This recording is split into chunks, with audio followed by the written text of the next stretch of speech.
Hello friends, આગળના વિડીયોમાં આપણે જોયું હતું કે રાણીની વાવ છે એ ભીમદેવ પ્રથમના પત્ની રાણી ઉદયમતીએ બંધાવી હતી. અને રાણી ઉદયમતીએ આ રાણીની વાવ એ પાટણના લોકોની જે પાણીની સમસ્યા હતી એને દૂર કરવા માટે બાંધવામાં આવી હતી. રાણીની વાવ એ 7 માળની છે અને 1022 થી 1063 દરમિયાન બાંધવામાં આવી હતી. રાણીની વાવ 64 મીટર લાંબી, 20 મીટર પહોળી અને 27 મીટર ઊંડી છે. આ રાણીની વાવ છે એમાં 400 જેટલા જુદા જુદા દેવી દેવતાઓની મૂર્તિઓ છે. તો હવે આપણે એનો વધુ અભ્યાસ કરશું. In fact, the vow is solely dedicated to Vishnu. કે ખરેખર તો આ વાવ છે એ ખાસ ભગવાન વિષ્ણુને અર્પણ કરવામાં આવી છે.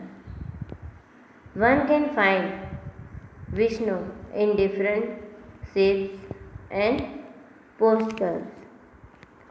કે તમે વિષ્ણુ ભગવાનના જુદા જુદા રૂપ અને મુદ્રાઓ ત્યાં જોઈ શકો છો.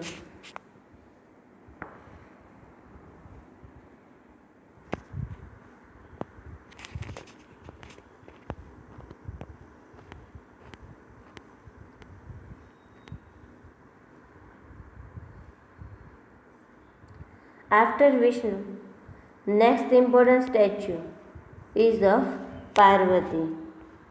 કે વિષ્ણુ ભગવાન પછી જો બીજી કોઈ મહત્વની મૂર્તિ હોય તો તે પાર્વતીની છે. Nearly 15 galleries have the sculptures of Parvati. લગભગ 15 જે ગેલેરી છે એમાં પાર્વતીની શિલ્પકૃતિઓ છે. 12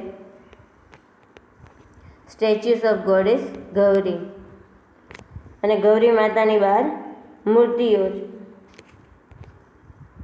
together at the same place are rarely found anywhere. કે આ ગૌરી માતાની જે 12 મૂર્તિઓ એક સાથે એક જ સ્થળે છે એ ભાગ્યે જ બીજે જોવા મળે છે. The sun temple of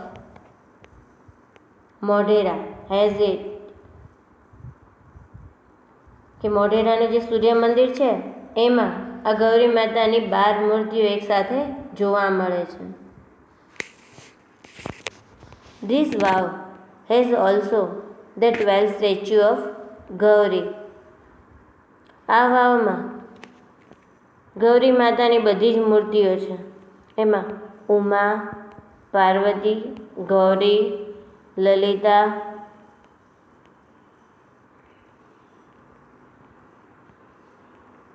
Shriya, Krishna, Maheshwari, Rambha, Savitri, ત્રિશંદા, ટોતલ અને ત્રિપુરા. તો આ 12 નામની ગૌરી માતાની મૂર્તિઓ ત્યાં છે. Besides, there are many statues of gods and goddess such as Ganesha, Agni, Vayu, Surya, Bhairav, Chamunda, Brahma, Indra, Indraણી, Vaishnavi, Varahi, Mahalakshmi, Kuber etcetera. કે આ મૂર્તિઓ છે એની ઉપરાંત ગણેશ, અગ્નિ, વાયુ, સૂર્ય, ભૈરવ, ચામુંડા, બ્રહ્મા, ઇન્દ્ર, ઇન્દ્રાણી, વૈષ્ણવી, વારાહી, મહાલક્ષ્મી, કુબેર વગેરે દેવદેવીઓની અનેક મૂર્તિઓ છે.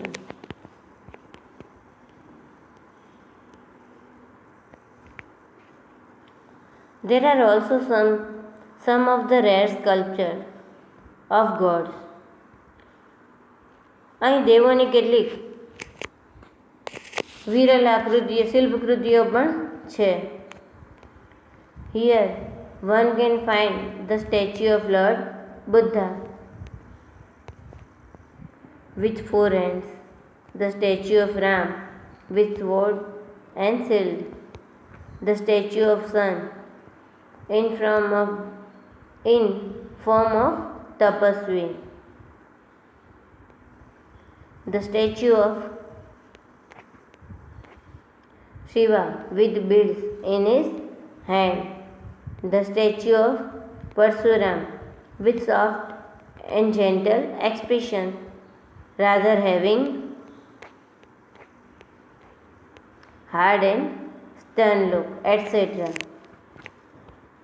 કે અહીં તમને ભગવાન બુદ્ધની ચતુર્ભુજ એટલે કે 4 હાથવાળી મૂર્તિ, તલવાર અને ઢાલ સાથે રામની મૂર્તિ, તપસ્વીના રૂપમાં સૂર્યની મૂર્તિ, હાથમાં પારાઓ સાથે શિવની મૂર્તિ, કઠોર મુખમુદ્રાને બદલે સૌમ્ય અને શાંત મુખમુદ્રા સાથે પરશુરામની મૂર્તિ જોવા મળે છે.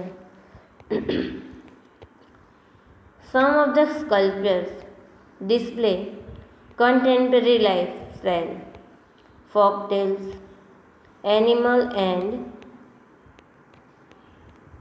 human instinct, etc. અમુક શિલ્પકૃતિઓ છે એ સમકાલીન જીવનશૈલી કે અત્યારે આપણે જેવું જીવન જીવી રહ્યા છીએ એવી જીવનશૈલી, લોકકથાઓ, પ્રાણી અને માનવ સ્વભાવ વગેરે દર્શાવે છે.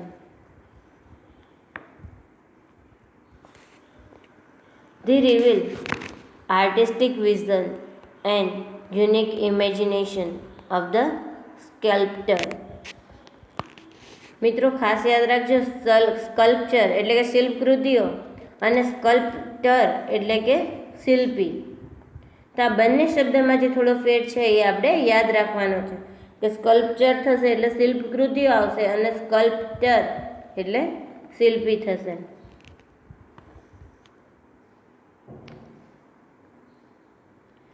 શિલ્પીઓની કલા દ્રષ્ટિ અને અનન્ય કલ્પના શક્તિ આ શિલ્પકૃતિઓ છે એમાં પ્રગટ થાય છે. There are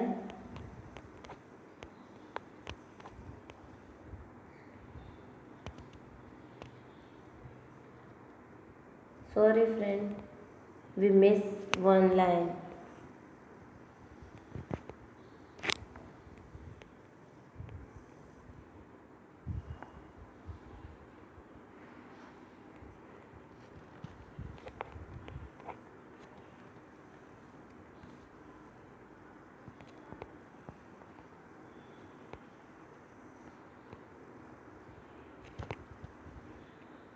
There are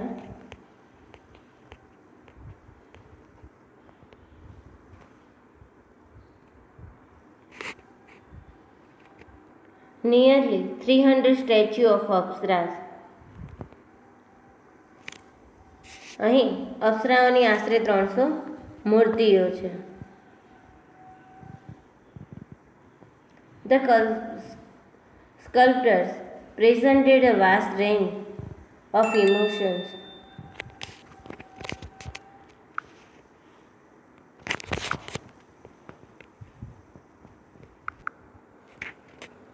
The sculptors presented a vast range of emotions and feelings on the faces of Apsaras. They display variety of different moods and situations. કે શિલ્પીઓએ અપ્સરાના મોં ઉપર મનોભાવ અને સંવેદનાઓનો વિશાળ ફલક દર્શાવ્યો છે અને જુદા જુદા મૂડ અને પરિસ્થિતિઓની વિવિધતા દર્શાવે છે.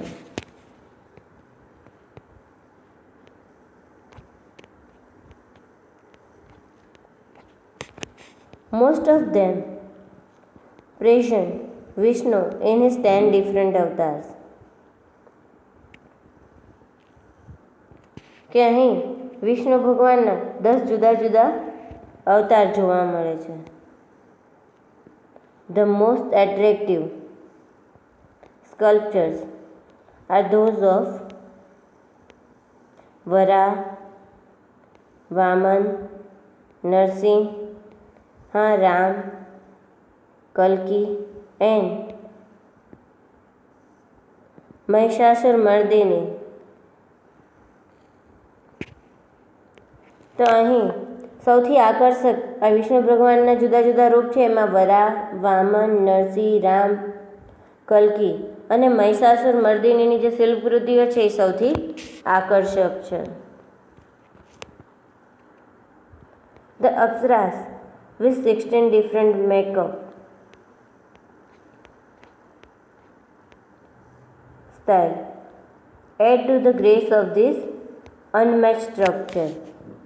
કે અપ્સરાઓ છે એના 16 જુદા જુદા શૃંગાર શૈલીની સાથે એમના વિરલ સ્થાપત્યના આકર્ષણ અને મોહકતામાં ઉમેરો થાય છે. This stepwell also focus on the holiness of water and its great significance in Indian culture. આ વાવ છે એ પાણીની પવિત્રતા અને ભારતીય સંસ્કૃતિમાં તેના મહત્વ પર ધ્યાન કેન્દ્રિત કરે છે.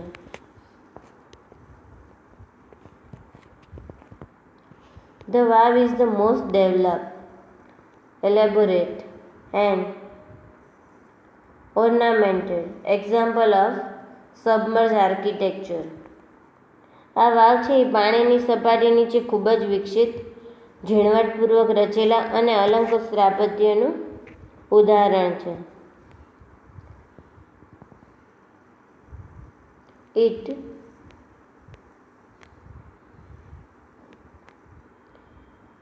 sings the glory of development of stepwells in India. અને ભારતમાં વાવના વિકાસની ગૌરવગાથા છે.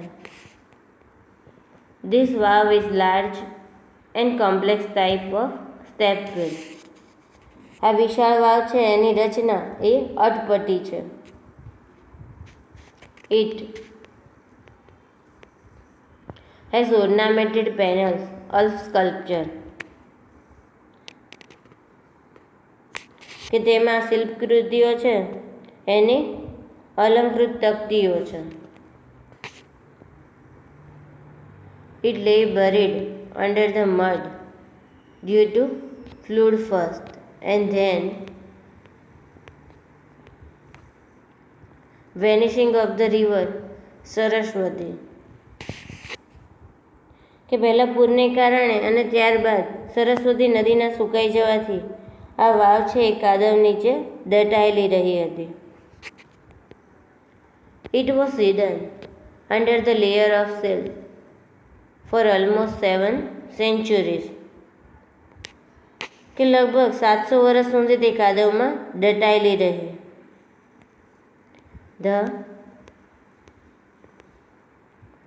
Archaeological Survey of India took a great care to preserve this structure. કે ભારતનું જે પુરાતત્વ ખાતું છે એ વિભાગે આ સ્થાપત્યને સુરક્ષિત રાખવા માટે એની ખૂબ કાળજી લીધી છે. In February 2013, ASI nominated this vav for the World Heritage Site. ફેબ્રુઆરી 2013માં પુરાતત્વ વિભાગે આ વાવને વૈશ્વિક સાંસ્કૃતિકના વારસા તરીકે નિમી હતી. With the excellent teamwork by the ASI and state government of Gujarat, it got recognition by the UNESCO. પુરાતત્વ વિભાગ અને ગુજરાત સરકાર વચ્ચેના ઉત્તમ સહયોગને લીધે યુનેસ્કો દ્વારા આ રાણીની વાવને વૈશ્વિક વારસા તરીકે માન્યતા આપવામાં આવી છે. તો મિત્રો, તમે પણ આવી રીતે કોઈ ઐતિહાસિક સ્થળ વિશેની માહિતી મેળવશો અને તેના વિશે 8-10 વાક્ય લખશો. તો આજનો અભ્યાસ છે એ આપણે પૂર્ણ કરીશું.